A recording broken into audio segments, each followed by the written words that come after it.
Fight Night Burns vs. Malott takes place this weekend at the Canadian Life Center in Winnipeg, Canada. And I'm going to be going through the entire card, giving my picks, predictions, and bets. Starting off the card, we have Jamie Siraj taking on John Yanis. Jamie Siraj is 14-3, and he's 4-1 in his last 5. John Yanis is 3-2 in his last 5, with his last one being by, I think, submission? Yeah, submission to Austin Bashi. Listen, I'm going to lean Jamie Siraj here. He's Canadian, trains out of Vancouver, Canada. Let's go, baby. I'm from Vancouver, Canada. We represent at all times. And this guy is a jiu-jitsu expert. You know, I've worked a lot of his regional scene tape, and what he likes to do is set up his takedowns with his boxing, push his opponents against the cage, blast in doubles, get into side control. He likes to get a lot of mounted chokes. He likes to get a lot of head and arm triangles. And a guy like John Yanis, man, he's a nice featherweight, and he trains out of, I'm pretty sure he trains at the same gym as Joshua Van, but this guy's only got the boxing. He's a pretty simple guy. He's been subbed. Out of his 4 losses, I think 2 of them come by way of submission. And I can't put confidence into an MMA fighter when they don't have the most basic part or the most vital part about MMA down. You know, that is the submission defense. And getting subbed by triangle chokes in MMA in the regional scene is not a good look. And for that reason, I'm going to lean Jamie, but it's not a high confidence lean because this guy is a debutant. This guy is a Canadian regional scene fighter. So what do his fights really amount to? This fight is ruled a pick'ems, and I think it should be a pick'ems because John Yanis hasn't found any success in the UFC. Siraj is a newcomer into the UFC, but he does pose the submission capability to lock up a sub against an inexperienced guy like John Yanis.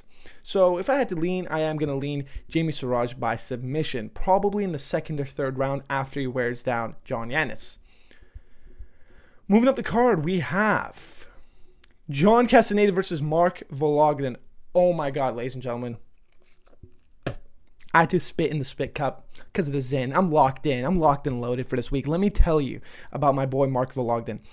I know you see a loss. You see he's 4-1. His most recent fight was a loss in the Contender Series. How this guy gets signed? Do yourself a favor. Do me a favor. Go on YouTube and watch this guy's Contender Series fights. It's hands down one of the best MMA fights I've ever seen. From start to finish, it was an absolute firefight. This guy showed dog levels unlike any other, and this guy mixed it up. He's got great explosive striking. He doesn't utilize his kicks as much, but his boxing is very good. He digs to the body. He goes up top. He lands hooks. He manages his range. He blasts a double when he needs to recover. He's great. But he's fighting John Castaneda. You see, Sexy Mexi, I see you're looking at the 2-3 in his last fight, but who's he lost to? He lost to Chris Gutierrez, he lost to Daniel Marcos, and he lost to Daniel Santos.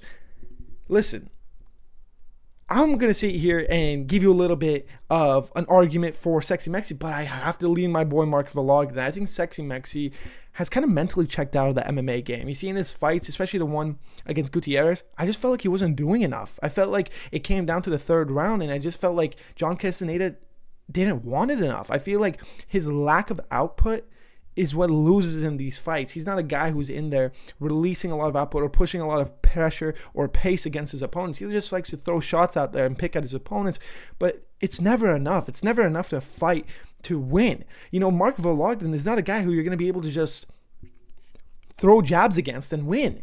Mark Vologden is not the type of guy you're just going to leg kick and jab to a victory, to a decision victory, which is what John Castaneda is known for. Mark Vologden is going to be up in your face from the round 1. He's going to be landing explosive strikes. He's going to be landing takedowns. And I just think he's going to be all over John Castaneda in this fight. I think that Mark Vologden's pace is going to be way too much for John Castaneda. Mark Vologden can find himself that knockout shot because this guy really does have power in his hands. However, John Castaneda is a veteran of the game. He is UFC experienced. This guy has been around for a long time. He's got a lot of durability. And I think that Mark Vologden is going to take this on the scorecards. Maybe he finds a finish in the later rounds, but I think he's going to secure himself a unanimous decision victory. But I am the most excited for this fight, man. Mark Vologden, I've been looking for this guy's UFC debut for a long time, so keep an eye out on him. Moving up the card, we have JJ Aldrich versus Jamie Lynn Horth. Okay, Jamie Aldrich is 14-7. Jamie Lynn is 9-2. I would say both these guys are arguably really inexperienced women's MMA fighters. Jamie Lynn Horth is coming off that finish win against Tezera Bleda, and JJ Aldrich is coming off that UD win against Andrea Lee. In this fight, I'm going to lean Jamie Lynn Horth. I do not understand why she's a -215.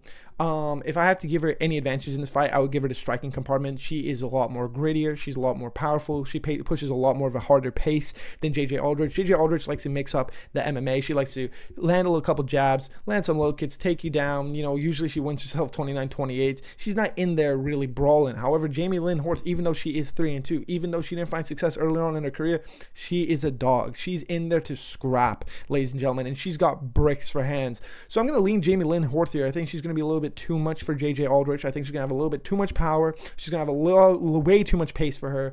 And I think JJ Aldrich is going to be overwhelmed. And I would not be surprised if Jamie Lynn Horth finds a finish here.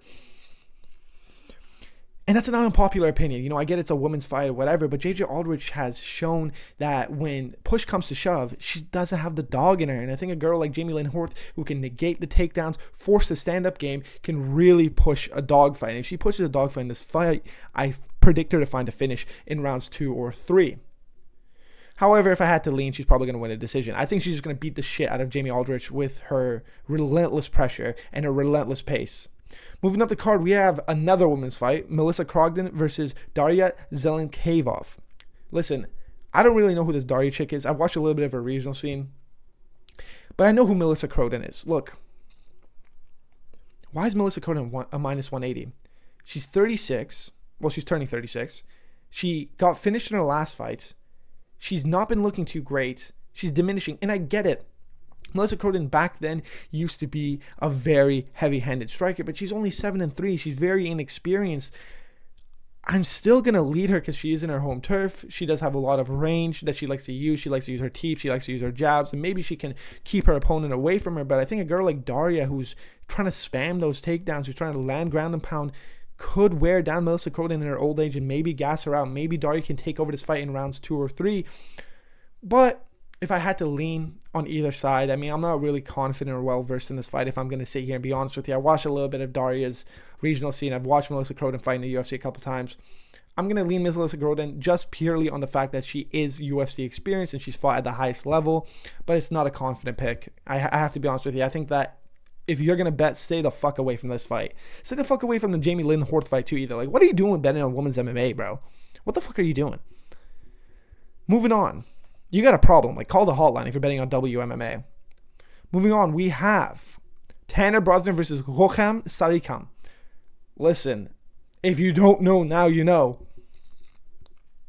They really pulled out all the Canadian fighters out the woodworks for this fight card, ladies and gentlemen. I cannot lie to you, dude. Tanner Brosnan has not fought in the UFC in like 3 years. He got whooped and finished 2 times in a row. He was getting finished left, right, and center in the UFC. I mean, he has a win over Ovince St. Preux, which is pretty impressive, but Ovince St. Preux was like 38 at the time, so how impressive is it? Tanner Brosnan is hands down the most simple MMA fighter you will ever see in your entire life. I do not understand why this guy is an MMA fighter. I don't know why he's not fighting bare knuckle. He's got some breaks for hands. He swings heavy. He swings mean, and he likes a dog fight. But if you keep a clean fight with him, if you keep a kickboxing fight with him, if you introduce takedowns, if you introduce any aspect of MMA and don't fall into a dogfight, you're going to beat Tanner Brosnan.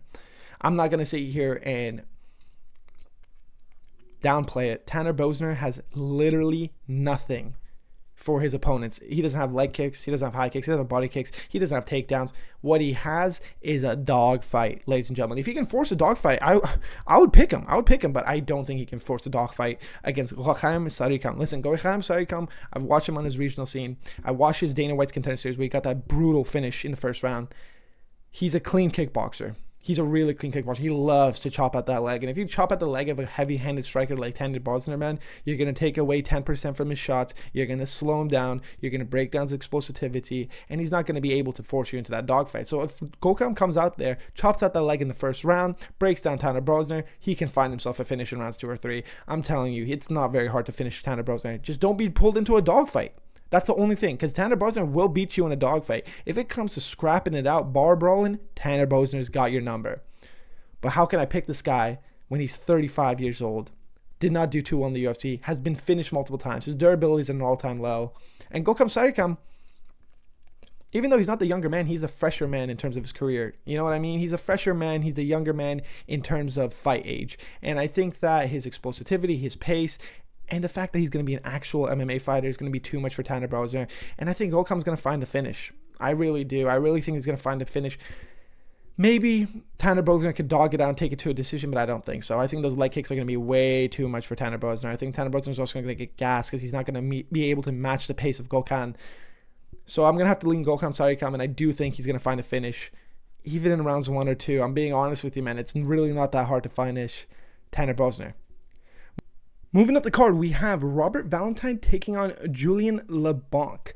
Julien LeBlanc is 10-2 in his career, with being 5-0 in his last 5. But Robert Valentine is 10-6 in his career, being 2-3 in his last 5, being finished 2 times out of the 3. Listen, man, I'm going to lean Julien LeBlanc here, but it's not a confident lean. Listen, I've watched Julien LeBlanc's regional scene. He's not fighting the best of competition. He's fighting guys who are like 9-4, 9-6, 5-2, and so forth. He's also fighting other inexperienced regional scene fighters. But on the side of Robert Valentine, his regional scene career, he fought some better comp, but nothing too substantially crazy, to be honest with you. And since making his burst onto the scene in the UFC, he's not done well whatsoever. Dude, listen, I don't even know what Robert has here that he got himself into the UFC with. I guess he has some length. I guess he has some reach. He has good teeps up the middle. He's got good jabs, but that's about it. This guy is a very one-dimensional MMA fighter who does not fight well off his back foot. If Julien LeBlanc can just gain the dominance over the center of the octagon, pushing Robert Valentine against the cage, landing down takedowns, it is not easy to break. It is really easy to beat. It's really easy to break Robert Valentine, if I'm being honest with you. He's not a very difficult person to figure out, and I think he's very simple, and I think that's why they're giving this debutant in Julien LeBlanc, who didn't even have a contender series fight, this debutante fight with Robert Valentine. I think they want a Canadian fighter to win, and that's why I have to lean him. And he is an underdog here because he is the unexperienced UFC fighter. So I'm going to lean Julien LeBlanc, but it's not a very confident lean. It's more against me betting against Robert Valentine, if I'm being honest with you. Like, dude, this guy got UD'd by Torres Finney. Like, do I even have to say anything else? But, like, we saw what type of fighter Torres Finney is in his last fight. And for that reason, we're going to pick Julien LeBlanc to win this by submission. Yeah, I called it here, ladies and gentlemen. We're calling a Julien LeBlanc submission finish. What are we doing here? Moving up the card, we have Dennis Bazooka taking on Mauricio Barbosa. Listen, I'm going to keep this cut short and simple.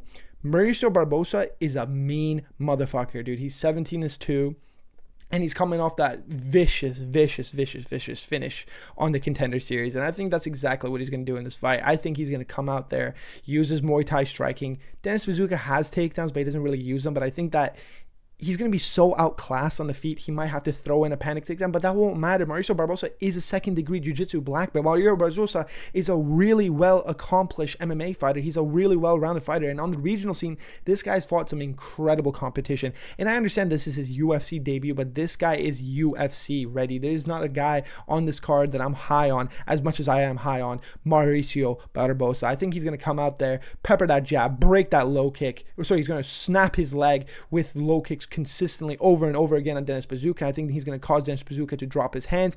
And when Mauricio Barbosa unleashes that mean right hand, you're going to sleep. I don't think he's going to go out there and get a TKO. I think he's going to go out there and get a KO. Ladies and gentlemen, I think he's going to fucking finish Dennis Bazooka in the first round. I think that he's going to completely run through him. Dennis Bazooka may be able to drag this fight into the second round with grittiness and maybe with a little bit of his wrestling, as I mentioned previously, but it does not matter. I don't think that there'll be any time in this fight where Dennis Bazooka poses a threat. I don't think he has pop in his shots. I don't think he has the durability. He's been finished multiple times before, and Mauricio Barbosa is a well-accomplished MMA fighter, and I think he's going to come out there, make a statement, and let everybody know in the 145-pound division, I am here. And that's why I'm excited for this fight, ladies and gentlemen. I think he's going to come out there and just murder Dennis Bazooka in the very first round. Moving up the card, we have Thiago Moises taking on Gage Young. Gage Young is 10-3, being 3-2 in his last 5, and so is Thiago Moises. He is 3-2 in his last 5, but dude, I get that Thiago's only 31 years old, but Thiago has hella fight miles on him, bro. And he's coming off that KO loss against Jared Gordon where he was completely outclassed. He was getting his legs snapped. He got taken down once. He got hit with a mean overhand, which put him out cold. And the Flash, credit to him. This guy is an incredibly fast fighter, but he's an old bag, dude. I get that he's a veteran MMA fighter, but he's an old bag. He does not have the speed that he used to. And the fact that Thiago Moises couldn't see him or couldn't land on him and couldn't do anything in response to Jared Gordon really does not make me confident in this fight. And that's why I'm going to lean Gage Young. But even then, Gage Young, bro, he's coming off a win against Mahashate, who's pretty good, but the guy's Mahashate is a relentless, very unorthodox, very reckless striker. Before that, he got UD'd by Evan Elder, and before that, he got UD'd by Quinlan Skillen. Listen, Gage Young, he was dealt a little bit of a bad hand by being given Quinlan Skillen on the Contender Series, but it gave him a little bit of a scrap, and Gage Young's got the durability in this fight. Where I do wonder, and where I am scared for Gage Young in this fight, is Thiago Moises' ground game. Thiago Moises really likes to chop at that leg so you're easily taken down, and once he does take you down, this guy's not on there to just lay down ground and pound. He is a real sub-threat. This guy, when you talk about jiu-jitsu practitioners, in the modern day of MMA, everyone's a jiu-jitsu practitioner, but Thiago Moises is an OG jiu-jitsu practitioner. I think he came second or third in ADCC last year. This guy is legit. And that's why I worry in this fight. But Thiago Moises doesn't have the durability to stand up with a guy like Gage Young. Gage Young is the younger, explosive, more dynamic striker. And I'm going to lean Gage Young in this fight, but it's not a confident pick. It really isn't. He's inexperienced. He's young. And even then, I don't think Gage Young really has pop in his shots. Maybe he puts out Thiago Moises, but that's as a result of Thiago Moises' indurability, not as a result of Gage Young's power. A lot of coin flips on this card, if I'm being honest with you, and this is another one of those fights where it's a coin flip because it's a veteran savvy UFC fighter that's been around forever but is not that durable anymore, but he's a vet of the game, versus an up-and-comer who's hungry and who's very inexperienced. And I'm going to lean the younger man in this fight, and I'm going to lean him by decision. But I wouldn't be surprised if Thiago Moises does take him down in sub. So beware when you're betting on this fight. Don't be overconfident in the younger man, because a lot of people are putting a lot of faith in Gage Young, if I'm being honest with you. And I don't understand why. Dude, you got UD'd by Evan Elder. Fucking relax, buddy. Anyways, we are going to pick Gage Young to win this on the scorecards. Moving up the card, we have Jasudavicius taking on Karine Silva. Jasudavicius is 14-4, and she's 4-1 in her last 5, coming off that knockout loss against my girl Manon Ferro. Karine Silva, on the other hand, is 3-2 in her last 5, coming off that UD against Macy Barber, and before that, coming off that UD against Vivian Araujo. I'm going to go with Jasudavicius fight, and I'm going to go with Jasudavicius by finish. Listen, Karine Silva is a big gal. She's very big for 125. Her presence in the cage is very evident. But her wrestling is not good. Her striking is all right. She has a lot of dynamic mixing up of the striking. She chops at that leg, peppers that jab. But herself, she puts so much weight on that lead leg where other girls are able to expose her strength, which is the leg kicks, against her herself. But irrelevant to that, the main thing in this fight, the main component is that Karine Silva substantially slows down the second and third, more unlike any other women's MMA fighter that I've seen in this weight division. She is just too big for this weight division, and as a result, she always gasses out. And a girl like Jasudavicius, man, she is going to be slamming takedowns against you like she's Merab Davashvili. She is a relentless grappler who lays down heavy ground and pound, who always is looking for the finish on the ground. She does not stall on the ground, and I think that Jasudavicius is going to come out here and give us a vintage performance. I think she's going to remind everybody she's still in it to win it. She's still in it to win it, that gold belt, and I think that she's going to lock up a sub in rounds 2 or 3. I think that Jasudavicius is going to lay down heavy ground and pound, maybe even chop at Karine Silva's leg. However, I'm not really confident in Jasudavicius' hands, where I think Karine Silva edges it, but even then, Karine doesn't have the power of Manon Ferro. It is Manon Ferro that put out Jasudavicius. That's the person that had to put out her streak, which is the #1 contender who arguably could have beaten Valentina Shevchenko. So are we really going to be putting our faith in Karine Silva when we've seen her gas out time and time again? Even against Vivian Araujo, who's a 36-year-old woman. Are we serious here? I think Jasudavicius is going to be younger.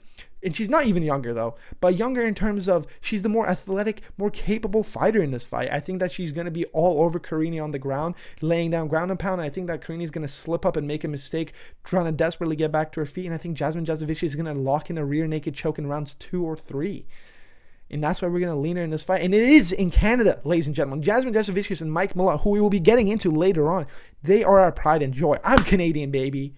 They are our pride and joy. And she is going to re-cement herself in title contention after she finishes Karine Silva. Moving up the card, we have my favorite fight of this card, Nallo versus Jai Herbert. Nallo is 5-0, 14-3, coming off a first-round KO win on the Contender Series. Jai Herbert is 37.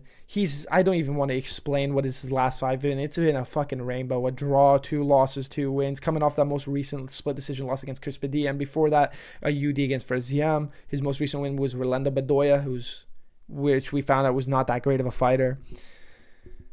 And I'm going to pick Nallo in this fight, dude. I've been waiting for rat garbage Nello's breakout onto the UFC scene for a long time, dude. This guy is not a prospect. This guy is a completed product.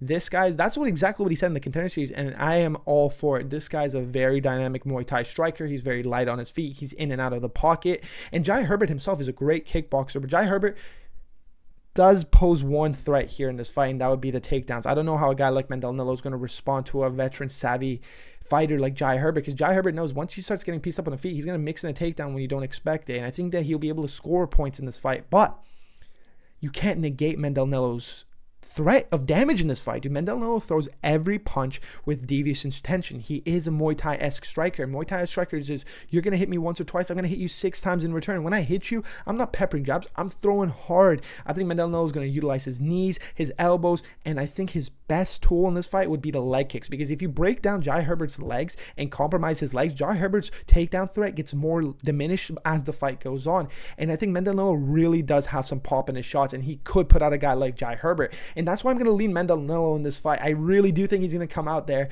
on Canadian soil, make a performance, let the lightweight division know that he is here, that rat garbage is here to take over. Now, jokes aside, I don't know if this guy's going to get very far in the lightweight division, but I think he can take out old man Jai Herbert. And I keep calling Jai Herbert an old man, and I get it. Nallo is 36. They're practically the same age. But once again, I've said it time and time again, it's kind of like dog years where it's not the number that's relevant, it's what they've been through. And Jai Herbert's been through the fucking ringer, man.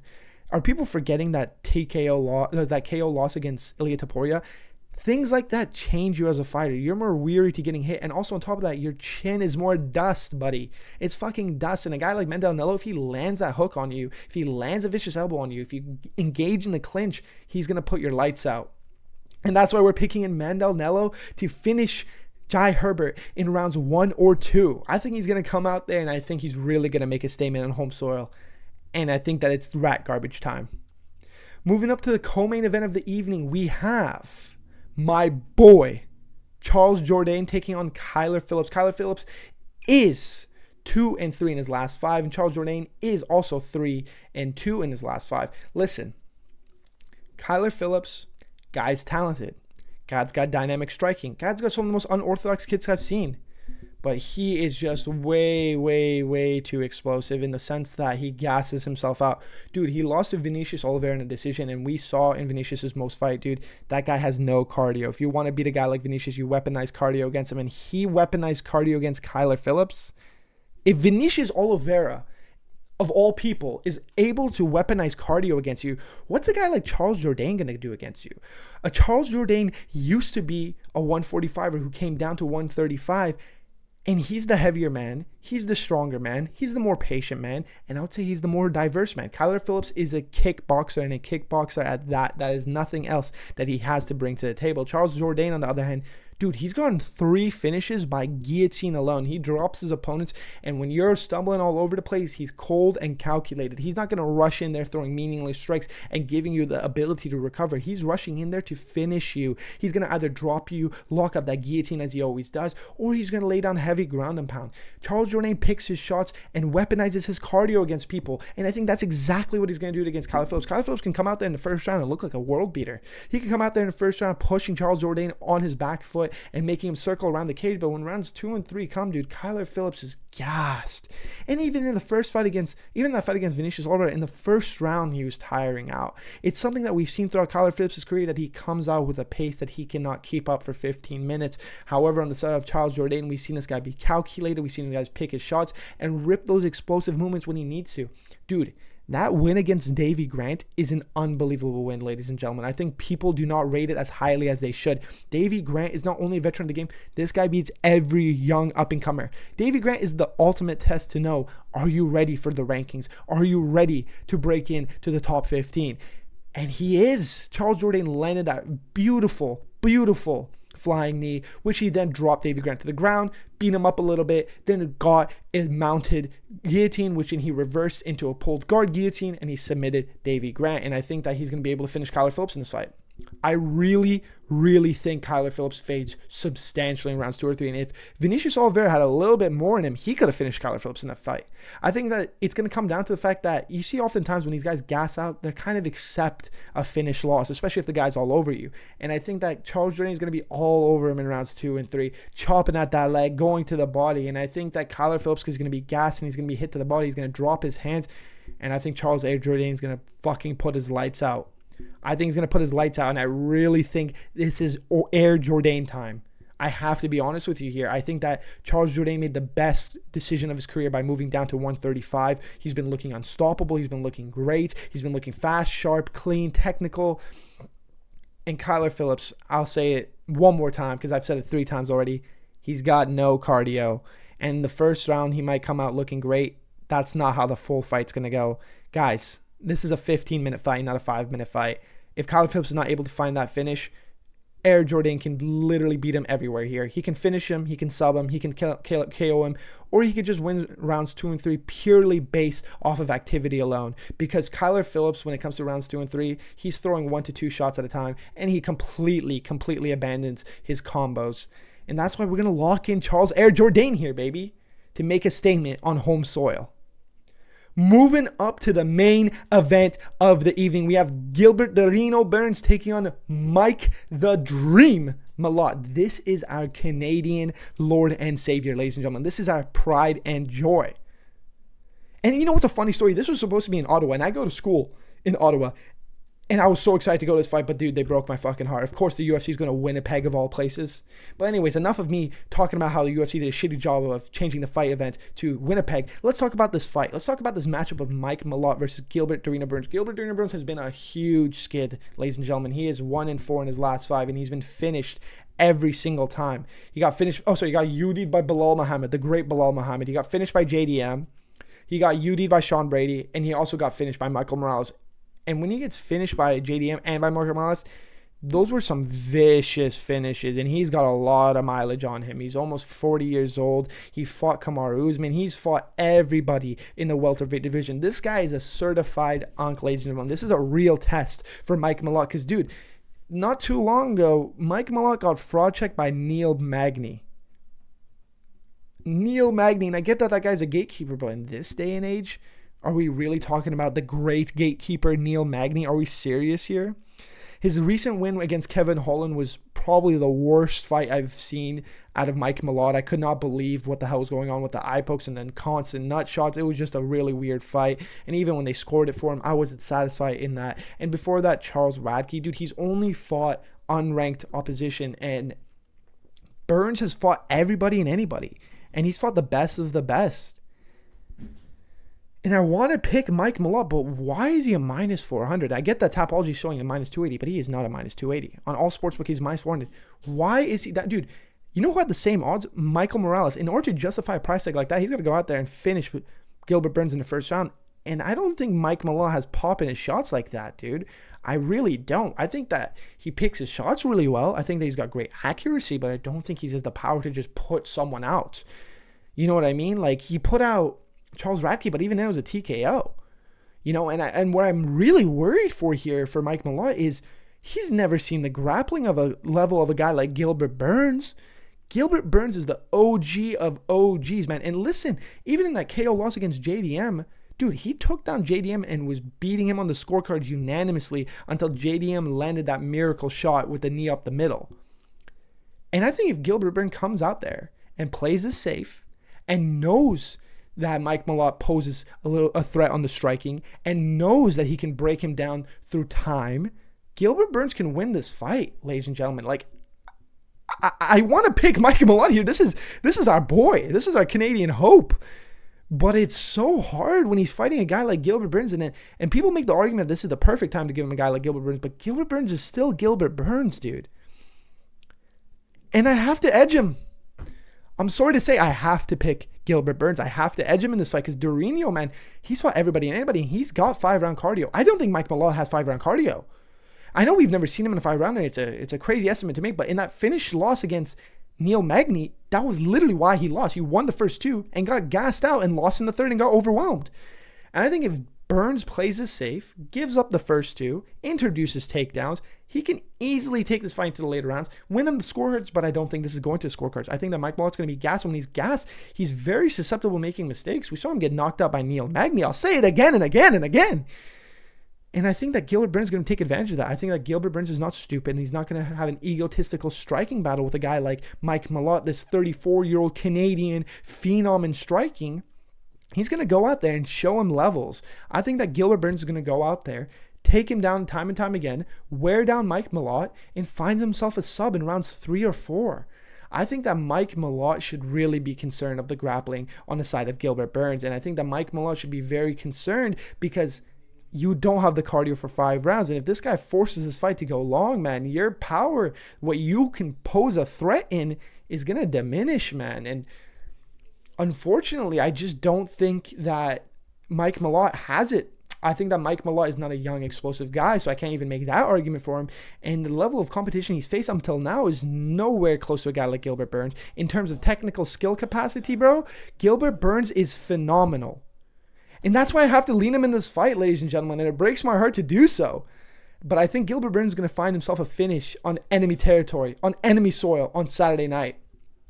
Well, that's been the entire card, Burns versus Malott, that's taking place this Saturday. I look forward to these fights, ladies and gentlemen. Let me know down below who you think is going to win the main event. Do you think Mike Malott has it in him to find that knockout shot against old man Burns? Or do you think Burns, using his veteran savvy skills, is going to be too much for a guy like Mike Malott?